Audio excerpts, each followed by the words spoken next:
자, 이번 시간에는 순수 관계 연산자에 대해서 할게요. 순수 관계 연산자는 말 그대로 순수하게 관계형 데이터베이스만을 거기에 적용하기 위해서 만들어낸 연산자를 우리가 순수 관계 연산자라고 얘기해요. 그래서 순수 관계 연산자에서는 네 가지 셀렉트, 프로젝트, 그 다음에 조인, 디비전 네 가지 연산자 있다는 것, 그 다음에 각각의 쓰임, 즉 기능이 있죠. 그 다음에 사용하는 방법을 모두 아셔야 됩니다. 모두 다 할 거예요. 자, 먼저 셀렉트. 셀렉트는 말 그대로 가지고 오는 거예요. 검색하는 거예요. 셀렉트 연산자. 자, 릴레이션이란 이걸 말하는 거죠. 테이블을 말하는 거예요. 관계형 데이터베이스에서 테이블을 갖다 우리 뭐라고 그래요? 릴레이션이라고 합니다. 이거를 이거 성적 릴레이션이네 이렇게 보시면 되는 거예요. 릴레이션에 존재하는 튜플 중에서 선택 조건을 만족하는 튜플의 부분 집합을 구하여 새로운 릴레이션을 만든다. 자, 내가 여기서 이거 딱 보니까는 평균이 내 90점 이상인 사람만 뽑아서 다시 만들겠다. 그럼 90점 이상은 누구예요? 요 데이터, 홍길동. 그 다음에 요 요 데이터. 요것만 이용해서 내가 새롭게 데이터를 만들고 싶다라고 할 때, 그럴 때 셀렉트 연산을 쓰는 거예요. 릴레이션의 행에 해당하는 튜플을 구하는 것이므로 수평 연산이라고도 한다. 행 전체를 구하잖아요. 그죠? 이 행, 세 개 행만 가져오겠다. 당연히 조건을 주는 겁니다. 그래서 시그마, 그랬습니다. 시그마에다가 조건을 주는 거예요. 뭐라고 주냐면, 뭐 평균이, 토탈이 혹은 평균이 90점 이상인 사람만 가져와라 라고 줄 수가 있다는 거죠. 그래서 평균이 얼마 이상? 90점 이상. 누가? 평균이니까 AV라고 되어 있네요. 여기요. AV가. 어디서? 성적에서. 성적은 이거잖아요. 그죠? 이 릴레이션에서. 이렇게 주면 이제 90인 것만 가져오는 거죠. 자, 문제가 이렇게 나와요. 문제를 보면서 한번 봅시다. 자, 성적 릴레이션에서 평균이 90점 이상인 튜플들을 추출한다. 평균이 90점 이상인 것만, 그죠? 요거만 꼬는 게 아니라 이 행 전체를 가져오는 거죠. 이 90인 행 전체. 그래서 뭐라 그랬어요? 그래서 수평 연산이라고 그랬다. 그래서 그리스 문자 뭘 이용하는데 시그마를 딱 쓰고 그다음에 조건을 주면 되는 거예요. 조건 뭐라고 주는 거예요? 평균이 얼마 이상? 90 이상인데 이렇게 쓰거나 혹은 이렇게 쓰거나, 그죠? 누가? 평균 필드명이 뭐예요? AVE네요. AVE. 어디서? 이 릴레이션 이름은 뭐예요? 성적 이렇게 쓰면, 그쵸? 어렵지 않죠? 셀렉트 어쩌고저쩌고 우리 SQL 배울 때 또 배워. 그거랑 똑같이 이걸 이용해서 할 수 있다는 얘기죠. 자, 다음 볼게요. 프로젝트는 요 특별히 정해진 내가 필요한 속성만 취하는 거예요. 그래서 이걸 읽어갔다가 수직 연산자라고 그래요. 자, 주어진 릴레이션에서 속성 리스트에 제시된 애트리뷰트만을 추출하는 연산이다. 릴레이션의 열에 해당하는 애트리뷰트를 추출하는 것이므로 뭐라고 그래요? 수직 연산자라고 합니다. 여기다가 속성 리스트를 적어주는 거예요. 파이 한 다음에 갖고 올 거 적어주면 되는데 문제를 보고 할게요. 문제. 자, 문제 이렇게 있어요. 그죠? 이 성적 릴레이션이요. 성적 릴레이션은 네임하고 AV만 갖고 왔네요. 뭐만 갖고 왔어요? 네임하고 AV만 갖고 왔어요. 그럼 간단해요. 그냥 파이 적고 갖고 올 게 뭐예요? 네임. 그러면 대문자가 첫 번째 대문자네요. 그죠? 네임. 그 다음에 두 번째 AV. 어디서? 성적에서. 간단하죠. 그죠? 끝났어요. 이게 끝이에요. 자, 이게 뭐라고요? 프로젝트. 방금 전에 셀렉트 했어요. 그죠? 자, 그럼 이건 뭐냐? 이게 무슨 뜻이냐? 이건 무슨 뜻이에요? 딱 봤더니 그냥 그대로 하면 돼요. 다음 관계에 대해서 실행 결과는 이제 가로가 있네. 그죠? 괄호 먼저 해요. 그러면 괄호 먼저 하면 뭐가 되는 거예요? 자, 성적 릴레이션. 이게 성적 릴레이션이에요. 성적 릴레이션에서 국어 KOR이라는 필드가 요거는 대소문자 구분이 없습니다. 이 관계 대수에서는 KOR이라는 필드 속성명이 얼마? 90 이상. 얘가 90 이상인 것만 대상으로 하는 거예요. 일단. 그러면은 홍길동 포함됩니다. 그 다음에 황진이 포함됩니다. 그 다음에 90 이상이니까 90도 들어가는 거죠. 이하는 포함됩니다. 일단 요 세 개 행만 포함되는 거예요. 요 세 개 행만. 자, 요 세 개 행만 포함되는데 그 행 중에서 누구만 갖고 와라? 이름하고 토탈만 가져와라. 지금 무슨 얘기예요? 이름하고 뭐만 갖고 와요? 토탈. 그러면 나오는 건 누구예요? 이름에서 홍길동, 그 다음에 황진이, 그 다음에 이한음. 토탈은 290, 250, 280. 요 데이터. 지금 동그라미 친 데이터 있죠? 요 데이터만 화면에 표시되는 거죠. 별로 어렵지 않죠, 그죠? 그래서 결과가 이렇게 됩니다. 홍길동, 황진이, 이한음. 290, 250, 280. 자, 조인. 조인은 말 그대로 연결시키는 건데 뭘 연결시키느냐? 두 개의 테이블을 하나에, 두 개의 릴레이션 하나로. 뭘 중심으로? 공통 속성을 중심으로 두 개의 릴레이션을 하나로 합쳐서 새로운 릴레이션을 만드는 연산이다. 표기 형식은 복잡하지, 복잡할 필요 없어요. 두 개 릴레이션이니까 릴레이션 하나. 그 다음에 릴레이션 하나. 그 다음에 연산자의 기호는 요 모양을 씁니다. 나비 넥타이 모양을 써요. 그 다음에 여기에 있는 속성과 여기에 있는 속성을 하나씩 적어주면 돼요. 여기에 있는 속성을 스몰 r이라고 그러고 여기에 있는 속성을 스몰 s라고 하면 이렇게. 끝이야 이게. 너무 멀리 떴다고 뭐 그게 아니라 여기 가까이 쓸게요 그러면 이렇게. 이게 끝이에요.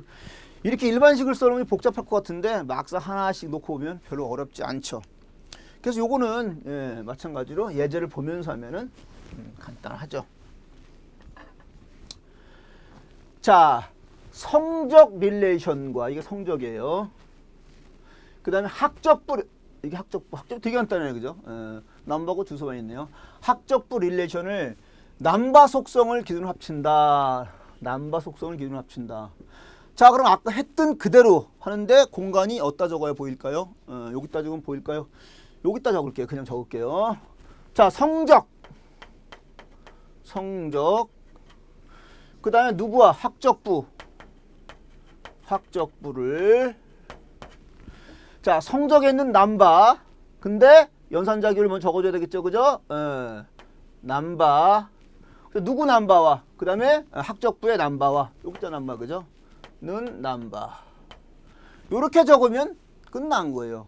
그러면 성적을 이 남바를 찾아가지고 남바를 똑같은 걸 찾아 연결시키는 거죠. 그렇게 해가지고 여기 있는 거 다 남바, 네임, 코리아, ENG, MAT, TOT, AV 여기 있는 거. 그 다음에 남바인데 남바가 없죠. 바로 AV만 나왔죠. 사실은 뭐가 있어야 되는 거야? 여기 남바가 하나 있어야 되는 거죠. 이렇게. 잘 그릴게요.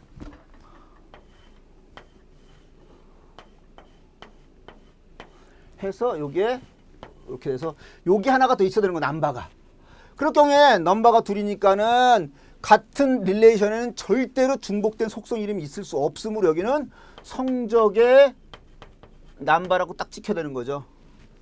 여기는 뭐의 남바예요? 학적부.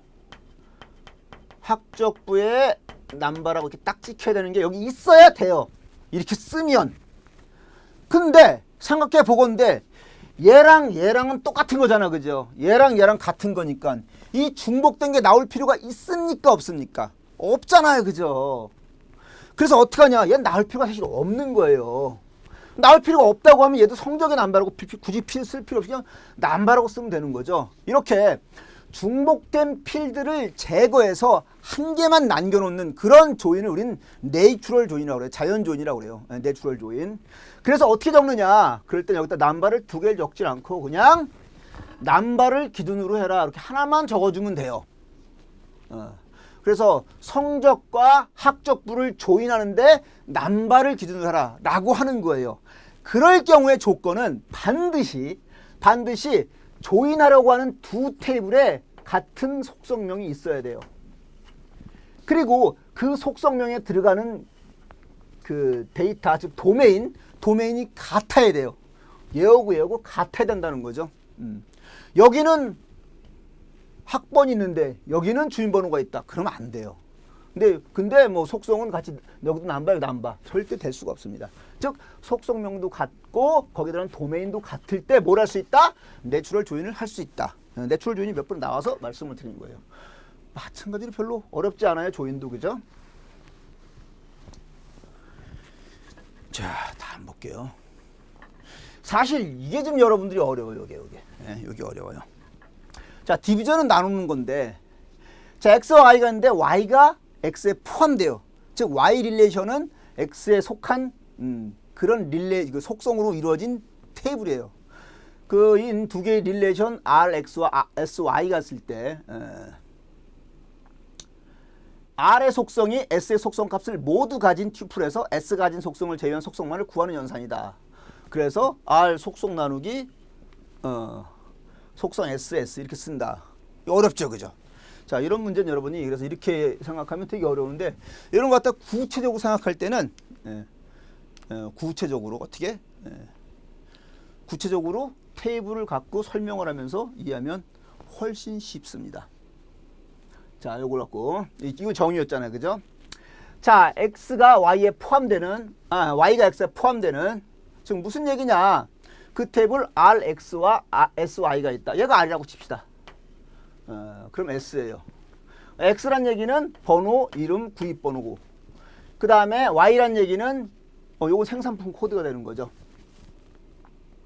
자, 그럴 경우에 r의 속성이 s의 속성 값을 모두 가진, r의 속성, 이 속성이 s의 값을 모두 가진, s는 뭐였냐면 s는 상품 코드예요, 그죠? 상품 코드를 모두 가진, 상품 코드 AB를 모두 가진 게 누구예요? AB 모두 가진 게 딱 봤더니 얘도 AB 가졌고 얘도 AB 가졌어요. 모두 가진 튜플에서 S가 가진 속성을 제외한, 즉 생산품 코드와 구입품 코드는 속성명은 다르지만 도메인이 같잖아, 그죠? 그렇기 때문에 가능한 거예요. 그래서 구입자와 그 다음에 생산품 1이에요. 생산품 1을 뭘로 하는 거예요? 구입자 코드와 구입자 코드를 생산품 코드 나눈 거예요. 요 구입품 코드를 생산품 코드 나눈 거예요. 그렇게 했을 때 그 R의 속성이 S의 속성 값을 모두, X속 요거잖아요, 그죠? 요 속성 값을 모두 가진 요거예요. 요게 지금 모두 가진 튜플이 되는 거예요. 그 튜플에서 S가 가진 속성은 뭐예요? 요거잖아요, 그죠? 생산품 코드와 구입품 코드 같은 속성이죠, 요거를 제외한 속성만을 구하는 연산이다. 그럼 뭐예요? 번호와 이름만 구하는데, 번호와 이름에서 1번 홍길동, 2번 이한음, 얘는 아니잖아요, 그죠? 얘는 포함되지 않았으니까, 그죠? 그랬을 경우에 1번 홍길동, 2번 이한음인데 1 홍길동 중복되는 건 제거하고 나면은 1번, 2번 홍길동, 이한음만 남는 거죠. 자, 좀 어려울 수 있나요? 한 번 더 해볼게요. 다른 걸로 두 개를 해볼게요, 이번엔요.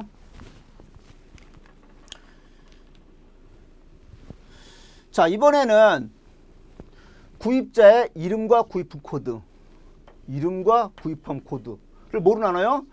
생산품 2의 이름과 생산품 코드, 이름과 생산품 코드.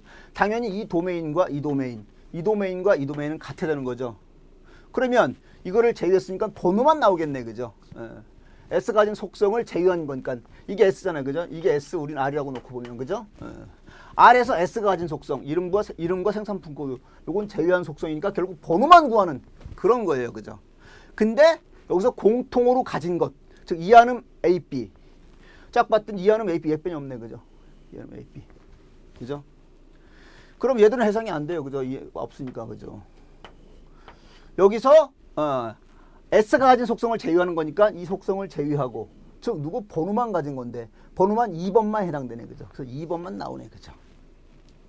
이게 그 얘기예요. 자, 그래서 우리가 순수 관계 연산자 4개 했죠, 그죠? 셀렉트, 프로젝트, 조인, 디비전. 자, 물론 외울 건 있습니다. 외울 건 있지만은 또 이해해야 될 것도 있죠. 이런 문제 그렇게 어렵게 생각하지 마시고 충분히 이해하면 언제든지 맞힐 수 있는 문제입니다. 예.